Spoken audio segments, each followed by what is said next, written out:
Tal como se ha estado avisando, en la mañana de hoy vamos a iniciar una serie de estudios consecutivos en el Evangelio de Marcos.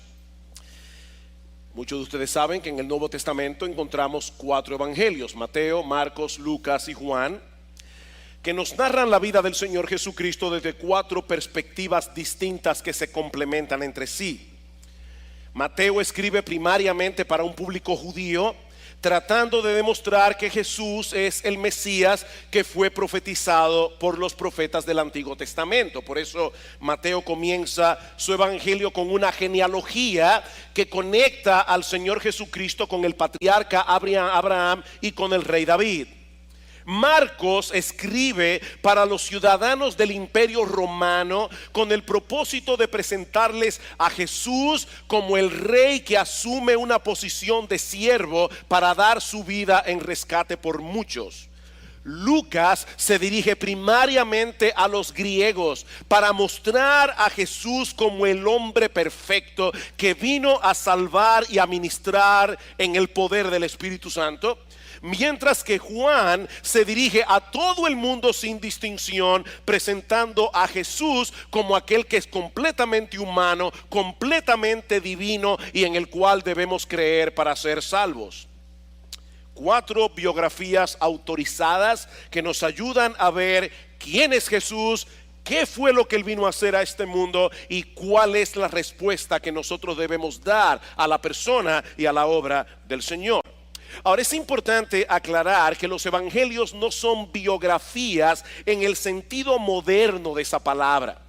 Las biografías modernas abundan en detalles para que nosotros podamos tener una idea de cómo el biografiado llegó a ser la persona que fue, dónde nació, cuáles eran los rasgos característicos de su cultura, quiénes eran sus padres, qué tipo de educación recibió y cosas así. Pero los evangelios no están interesados en presentar una narración exhaustiva de la vida del Señor, sino más bien en ayudarnos a ver cómo encaja la persona de Jesús en el contexto de la gran historia de redención que se revela a través de toda la Biblia. En ese sentido podemos decir que los evangelios son algo así como biografías teológicas o biografías temáticas. Los detalles que fueron incluidos tienen el propósito de ayudarnos a entender el significado redentor de la vida, la muerte y la resurrección del Señor Jesucristo. De paso, el primer evangelio que se escribió fue precisamente el evangelio de Marcos. Y con él se inauguró un género literario completamente desconocido hasta entonces. Nunca antes se había escrito un libro con las características del evangelio de Marcos. Y luego los otros evangelistas, Mateo, Lucas y Juan, siguieron ese mismo modelo que Marcos inventó, por decirlo de alguna manera, bajo la inspiración del Espíritu Santo. En la mañana de hoy vamos a concentrarnos en 2 aspectos del evangelio de Marcos a modo de introducción de todo el libro, comenzando en primer lugar con su autor. ¿Quién es el autor del evangelio de Marcos? Esa pregunta suena, ¿verdad?, como ¿de qué color era el caballo blanco de Napoleón? ¿Quién es el autor del evangelio de Marcos? Bueno, yo espero mostrar en un momento que este detalle, quien escribió este evangelio, no solamente nos va a ayudar a entender muchas cosas del evangelio, sino que al mismo tiempo yo espero que esto sea de inspiración, sea de aliento, sea de ánimo para muchos en el día de hoy. El autor de este evangelio es un judío creyente llamado Juan Marcos, primo de Bernabé, quien fue, ¿verdad?, el primer compañero de misiones del apóstol Pablo. Juan Marcos se menciona por primera vez en el capítulo 12 del libro de los Hechos, en un incidente relacionado con la vida del apóstol Pedro.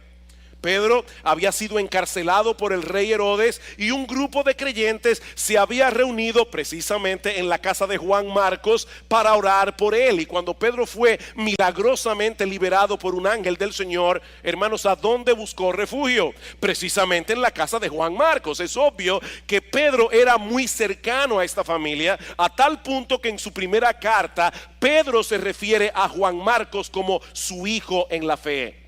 Unos días más tarde, después de ese incidente con el apóstol Pedro, Pablo y Bernabé tomaron consigo a Juan Marcos para llevarlo a la ciudad de Antioquía y luego partieron con él en el primer viaje misionero. Pero muchos de ustedes saben que al poco tiempo de haber salido de Antioquía, por una razón que nosotros no conocemos, Juan Marcos abandona la misión y regresa a la casa de sus padres en Jerusalén. Cuando Pablo y Bernabé están a punto de emprender su segundo viaje misionero, Bernabé quiso reclutar a su primo Juan Marcos otra vez, pero Pablo se negó rotundamente. Y la diferencia de opinión entre estos dos hombres de Dios fue tan fuerte que el equipo misionero se dividió en dos. Pablo y Silas se fueron por su lado, Bernabé y su primo Juan Marcos se fueron por el otro. Y por supuesto, para nosotros hoy es difícil evaluar quién de los dos tenía razón, Pablo o Bernabé. Por un lado, nosotros podemos entender la renuencia de Pablo a llevar consigo en un viaje tan difícil a un individuo que ya había manifestado, ¿verdad?, cierta debilidad de carácter. Pero por el otro lado, la gente cambia. Y es probable que Bernabé haya percibido crecimiento en Juan Marcos, lo suficiente como para pensar que esta vez sería diferente. Lo cierto es, mis amados hermanos, que más adelante en 2 Timoteo capítulo 4 versículo 11, Pablo tiene que reconocer que Juan Marcos le era útil para el ministerio. Y este joven que en un momento dado abandonó el campo misionero, Dios lo escogió para ser el autor de uno de los 4 evangelios. Y mis hermanos, esto debe ser motivo de aliento para todos nosotros. Los inicios de Juan Marcos en el ministerio no fueron muy prometedores. Y podemos imaginar lo difícil que fue para él por un tiempo recordar ese momento de debilidad cuando se apartó de Pablo y de Bernabé. O el hecho de que por su culpa estos dos siervos de Dios terminaron tomando cada uno por su lado. Pero qué bueno, mis hermanos, que Marcos no se quedó paralizado rumiando su fracaso, sino que siguió desarrollando su carácter hasta llegar a ser el hombre que fue. Y hoy tenemos en la Biblia uno de los relatos de la vida del Señor, escrito precisamente por Juan Marcos. Sería fantástico que todos nosotros pudiéramos tener una trayectoria sin tropiezo en nuestra vida cristiana. Pero mi hermano, mi hermana, si tuviste algún tropiezo en el camino, no te quedes postrado lamentándolo. Levantad las manos caídas y las rodillas paralizadas, como dice el autor de la carta a los Hebreos, y haced sendas derechas para vuestros pies. Mi hermano, no olvides que nuestro Dios es el Dios de toda gracia. Él es el Todopoderoso. Él tiene poder para restaurarnos. Él tiene el poder para hacernos útiles otra vez en su reino. Así que no dejes que el diablo te convenza de que no hay remedio para ti. No lo permitas. El Señor nos dejó la historia de Juan Marcos en el Nuevo Testamento y el evangelio escrito por él, entre otras cosas, para que nos sirva de estímulo. Mi hermano, tu historia no se ha terminado de escribir todavía. ¿Y sabes qué? Los capítulos finales pueden ser 1000 veces mejores que los primeros, por la gracia y la misericordia de Dios. De paso, no deja de ser interesante ver cómo Dios es soberano y Él sabe cómo hace las cosas. No deja de ser interesante ver cómo Dios colocó precisamente a Pedro al lado de Juan Marcos. ¿Qué le pasó a Pedro? Pedro negó al Señor por su cobardía. Pedro sabía lo que era pasar por la experiencia que Juan Marcos pasó.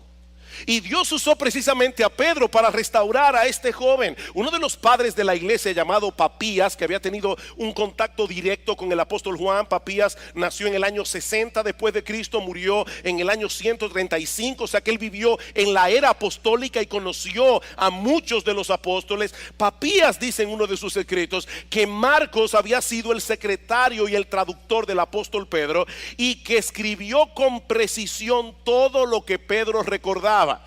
De manera que el Evangelio de Marcos no es otra cosa que las memorias del apóstol Pedro escritas por su hijo en la fe. Es por eso que el Evangelio de Marcos, siendo el más breve de todos, es el que más menciona al apóstol Pedro. Pedro se menciona en Marcos más que en Mateo, en Lucas y en Juan. No hay un episodio que encontremos en el Evangelio de Marcos en el que Pedro no esté presente.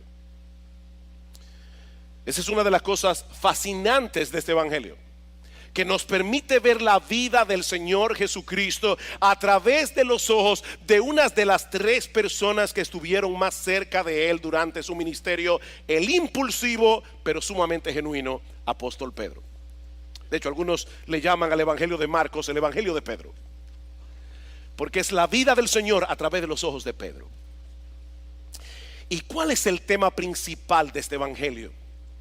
¿Qué es lo que Marcos nos quiere transmitir? Recuerden que los evangelios son biografías teológicas. ¿Qué es lo que Marcos nos quiere transmitir a través de este relato de la vida y ministerio del Señor Jesucristo? Bueno, el mismo Marcos responde esta pregunta en Marcos capítulo 1, versículo 1. Y ahora yo les pido, por favor, que abran sus Biblias en el Evangelio de Marcos. Estaremos viendo en la mañana de hoy, en el resto del tiempo, los primeros 8 versículos del capítulo 1. ¿De qué se trata el Evangelio de Marcos?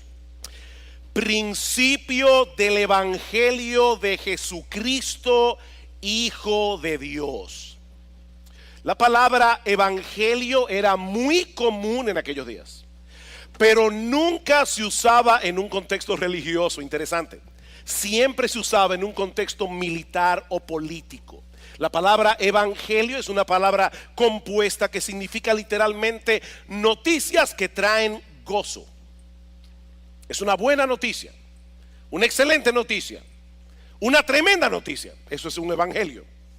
Normalmente se asociaba con una noticia fuera de lo común que afectaría significativamente la vida de sus oyentes. Podía ser la noticia de una gran victoria en el campo de batalla, podía ser la coronación de un nuevo emperador, como bien señala Tim Keller. Un evangelio es el anuncio de que algo ha ocurrido en la historia, algo hecho en tu favor que cambia tu estado para siempre.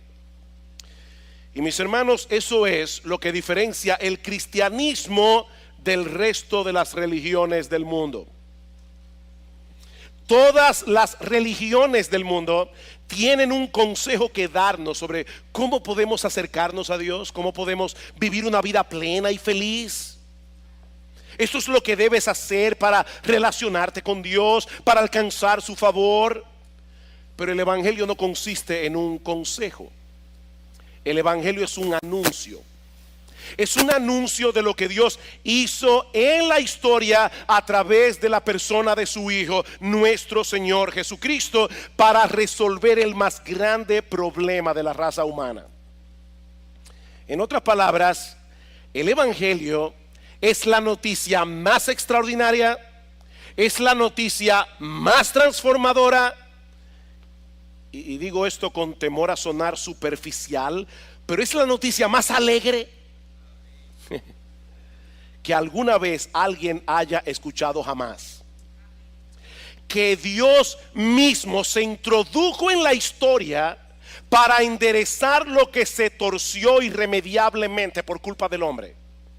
Eso es el evangelio. La noticia, la buena noticia de que Dios se introdujo en la historia para enderezar lo que el hombre torció. Es por eso que la buena noticia del evangelio solo puede ser entendida en el contexto de la peor noticia que alguien haya escuchado jamás: que el hombre fue creado para vivir en un mundo perfecto, en perfecta comunión con Dios, pero el hombre decidió rebelarse contra Dios para ser su propio rey. Y mi amigo, esa es la esencia del pecado.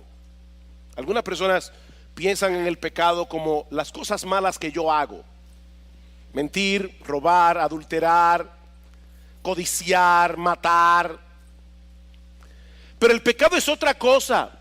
El problema del ser humano es mucho más profundo que el hecho de que nosotros de vez en cuando hacemos cosas malas. El hombre tomó la decisión de convertirse en un ser autónomo. El hombre tomó la decisión de adorarse a sí mismo. Y al tomar esa decisión, el hombre quedó atrapado en su propio egocentrismo, desgraciando su propia vida, afectando todas sus relaciones. Alguien decía con mucha razón que no hay nada que te haga más miserable que estar absorto en ti mismo.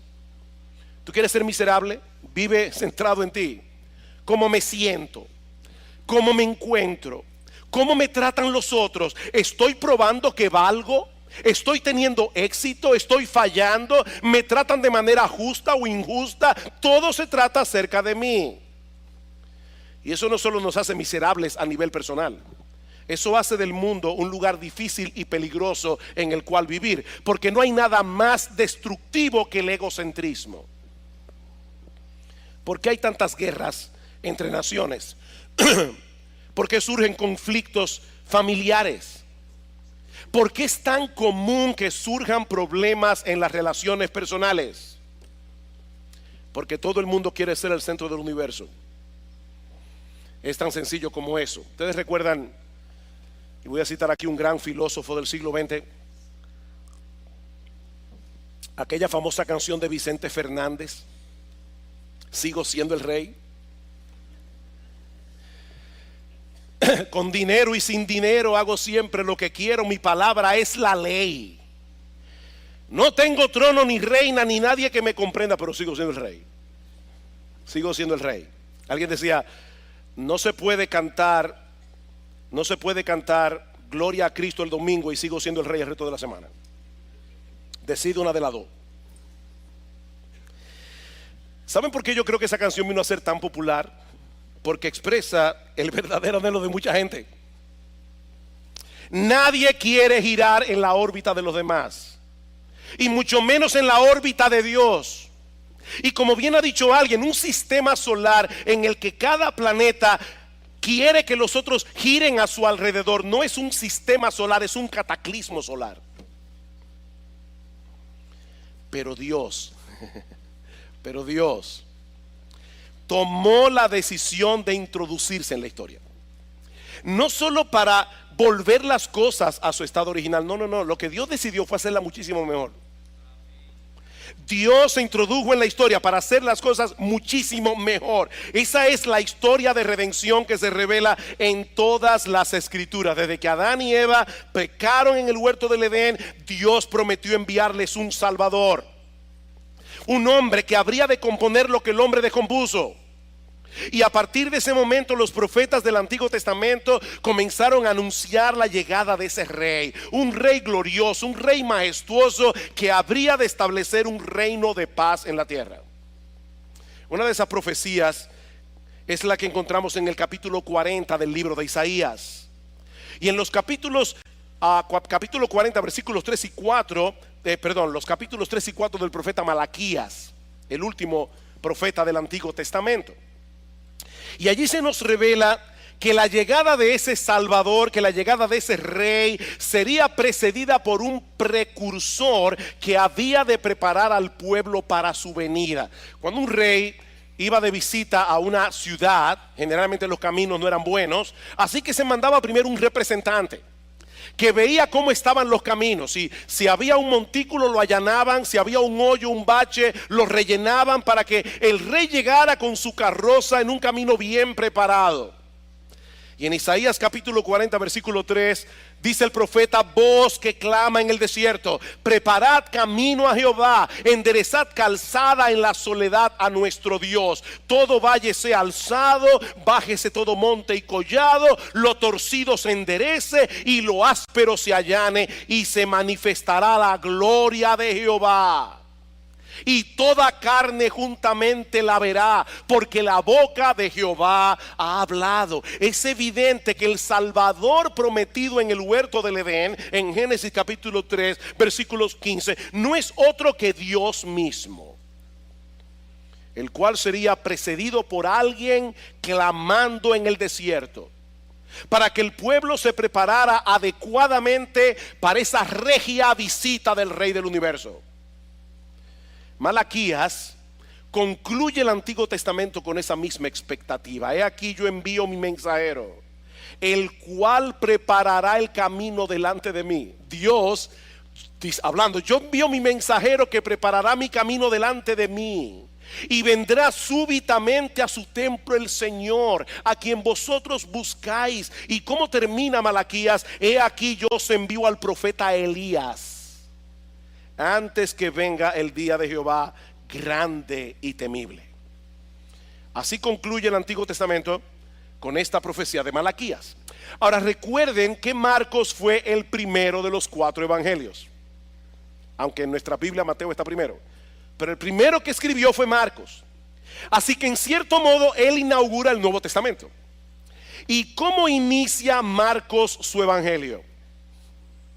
No con el nacimiento de Jesús como hacen Mateo y Lucas, no presentándolo como el verbo de Dios que existía desde la eternidad como hace Juan, sino que Marcos toma esta profecía de Isaías y esta profecía de Malaquías, la funde en una sola para demostrar que ese mensajero que debía preceder la llegada del Rey de Reyes no era otro que Juan el Bautista. Marcos capítulo 1 versículo 2, como está escrito en Isaías el profeta: he aquí yo envío mi mensajero delante de tu faz, el cual preparará tu camino delante de ti.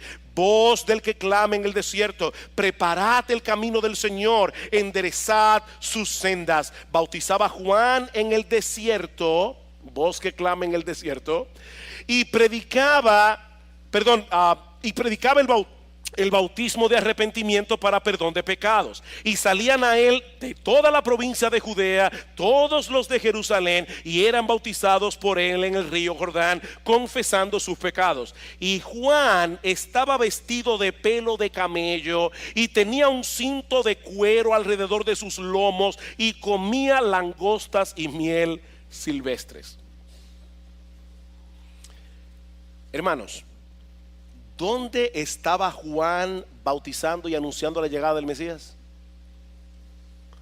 En el desierto a la orilla del Jordán. ¿Y cómo estaba vestido? De pelo de camello y con un cinto de cuero alrededor de sus lomos. La pregunta es, ¿y qué importancia tiene eso? O sea, ¿por qué Marcos se toma la molestia de explicarnos cómo Juan estaba vestido y qué comía? ¿Por qué ese dato era relevante? Porque él quería que sus lectores conectaran a Juan el Bautista con el profeta Elías. ¿Qué dice Malaquías? El último libro de la Biblia. He aquí yo envío al profeta Elías antes de que llegue el Señor. Mis hermanos, ¿dónde estaba Elías cuando Dios se lo llevó al cielo en un torbellino? ¿Dónde estaba? Precisamente a la orilla del río Jordán, dice en Segunda de Reyes capítulo 2 a partir del versículo 6. ¿Y cómo estaba vestido el profeta Elías? Dice en Segunda de Reyes capítulo 1 versículo 8 que estaba vestido de pelo de camello y con un cinto de cuero alrededor de sus lomos. Y ahora de repente aparece Juan el Bautista en el mismo lugar donde Elías desapareció, usando la misma ropa que él usaba para hacerle ver al pueblo de Israel que él era ese mensajero del que habló el profeta Malaquías. Imagínate que es 27 de febrero y tú estás paseando por la calle El Conde y de repente te encuentras, ¿verdad?, en la puerta del Conde a un individuo vestido con un traje militar de mediados del siglo XIX y con un trabuco en la mano. ¿En quién tú piensas? En Mella, indudablemente, con bigote y todo. Ramón Matías Mella. Bueno, hermanos, algo similar debió haber ocurrido con Juan el Bautista cuando él apareció por primera vez en el río Jordán. Él era esa voz que clama en el desierto del que habló el profeta Isaías, anunciando la llegada de Dios mismo. Preparad camino a Jehová, enderezad calzada en la soledad a nuestro Dios. ¿Qué es lo que Marcos quiere que nosotros entendamos al comenzar a leer su evangelio? Que Jesucristo es ese Rey divino del que hablaron los profetas del Antiguo Testamento. De hecho, el mismo Jesús más adelante en Mateo capítulo 17 versículo 12 va a decir que Juan el Bautista era el Elías que había de venir. De manera que al ver a Juan el Bautista en el río Jordán, vestido de esa manera, todo israelita conocedor de las Escrituras tenía que haber entendido que el Salvador había llegado y que debía prepararse adecuadamente para recibirlo. ¿Cómo? Arrepintiéndose de sus pecados. Versículo 4. Bautizaba Juan en el desierto y predicaba el bautismo de arrepentimiento para perdón de pecados. Y salía a él toda la provincia de Judea, todos los de Jerusalén, y eran bautizados por él en el río Jordán, confesando sus pecados.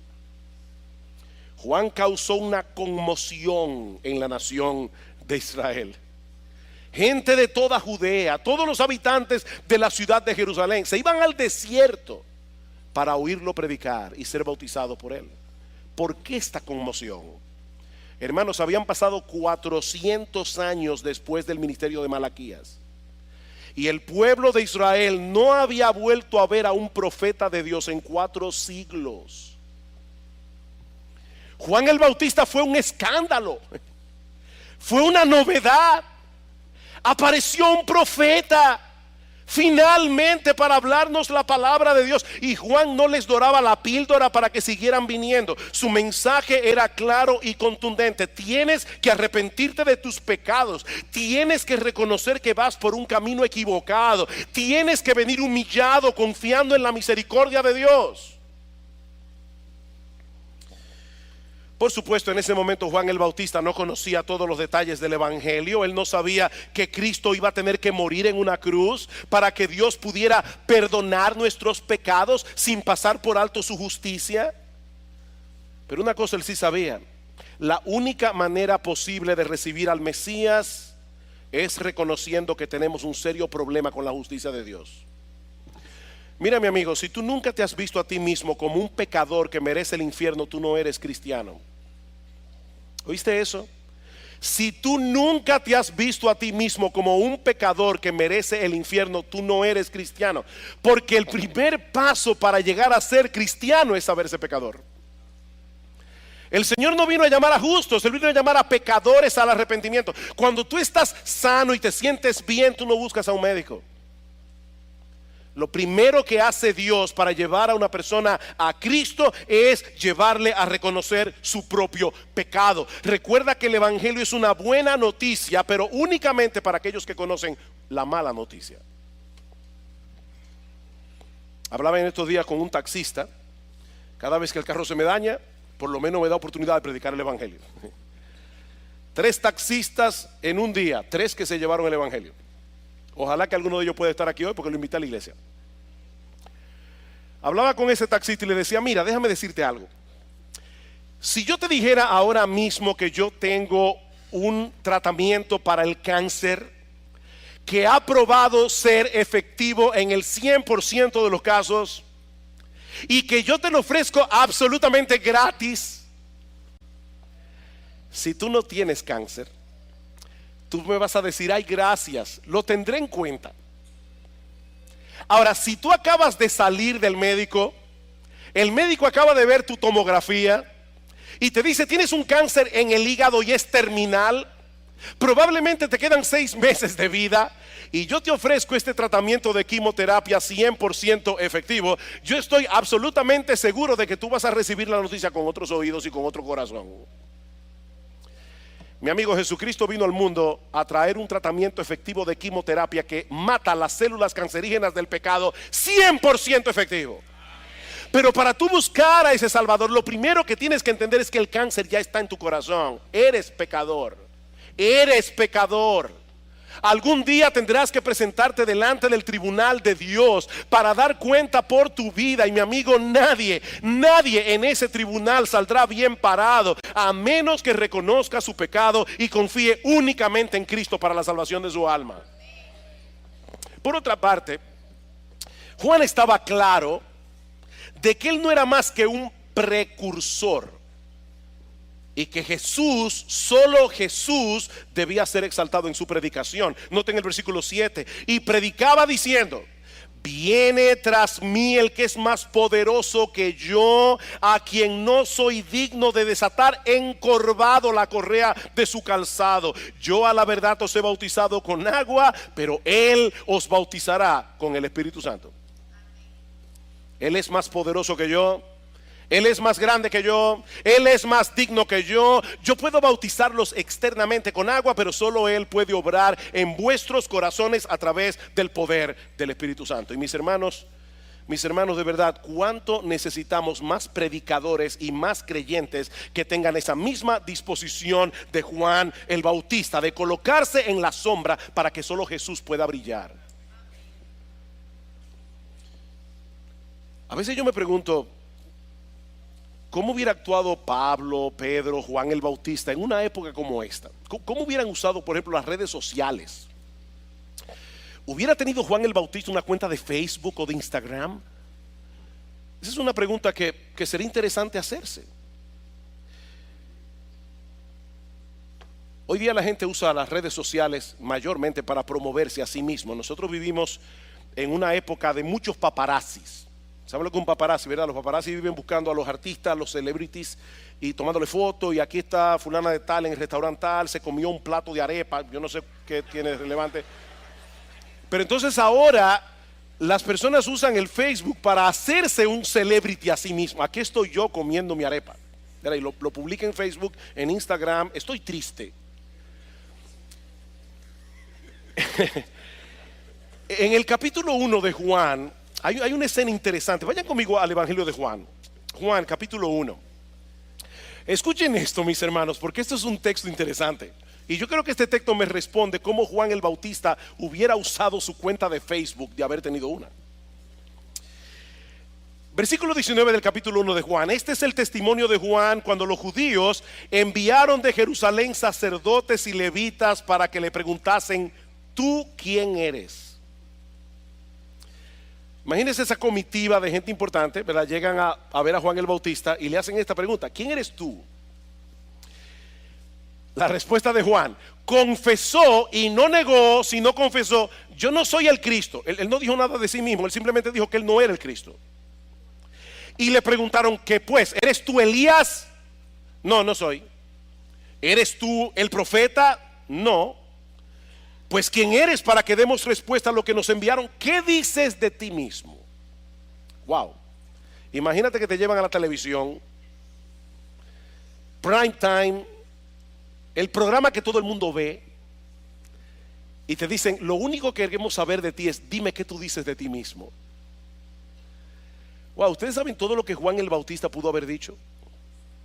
Bueno, fíjate, yo soy hijo de Zacarías, un sacerdote que entró al templo y un ángel del Señor se le apareció y le dijo que mi mamá Elizabeth, que era estéril, iba a salir embarazada. Mi nombre me lo puso Dios, o el ángel. Mi papá no creyó en la noticia del ángel y se quedó mudo hasta que yo nací. Yo me crié en el desierto comiendo langostas y miel silvestre. Yo soy la persona de la que se habló en el profeta Malaquías y en el profeta Isaías. Juan tenía mucho que decir acerca de sí mismo. ¿Cuál fue su respuesta? ¿Que quién soy yo? La voz de uno que clama en el desierto: enderezad el camino del Señor, como dijo el profeta Isaías. Juan el Bautista todo el tiempo guiaba a las personas a Cristo, no a él. Otra vez, ¿ustedes se imaginan lo que publicaría en su cuenta de Facebook alguien que haya vivido la vida que Juan el Bautista vivió? Aquí estoy yo comiendo miel y langostas. Qué solazo aquí en el desierto. Ese no era el problema de Juan el Bautista. Miren, hermanos, Cristo diría más adelante en Mateo capítulo 11 versículo 11 que de los nacidos de mujer no había habido un hombre más grande que Juan el Bautista. ¿Y saben qué era lo que lo hacía grande? No fue la vida tan inusual que él vivió. Juan era grande porque él supo ocupar el lugar del más bajo y señalar a los hombres hacia Jesús. Es así que se mide la grandeza en el reino de Dios. Tanto Juan el Bautista como Marcos en su evangelio tenían un solo propósito: anunciar a todo el mundo que Dios había cumplido su promesa y que el Rey divino había llegado. Pero como decíamos al principio, lo sorprendente es que este Rey lleno de gloria, de poder y de majestad es presentado en el evangelio de Marcos como aquel que voluntariamente asume la posición de un siervo para dar su vida en rescate por muchos. Es por eso que Marcos no hace lo que hacen Mateo y Lucas. Marcos no nos da la genealogía de Jesús, porque no tiene la menor importancia la genealogía de un siervo. Los siervos no tienen alcurnia. A Marcos no les interesa conectar a Jesús con su genealogía, porque Él es un rey que se hace siervo. Vayan conmigo a Marcos capítulo 10 versículo 45. Y este es uno de los textos clave para entender el evangelio de Marcos. Marcos capítulo 10 versículo 45. Ustedes recordarán probablemente esta escena. Juan y Santiago se le acercan al Señor, o mejor dicho, la mamá de los dos va delante de Cristo. Recuerden que la mamá de Juan y de Santiago era prima de María, la mamá de Jesús. Así que Jesús era primo del apóstol Juan y era primo de Santiago. Y ellos quieren aprovechar esta familiaridad para pedirle un favorcito a Jesús. ¿Cuál es el favorcito? El favorcito es: Señor, nosotros queremos que cuando tú vengas en tu gloria y estés en tu trono de gloria, que Juan y Santiago estén sentados a tu derecha y a tu izquierda. Por supuesto, cuando los demás apóstoles se enteran de lo que Juan y Santiago habían pedido, se molestaron.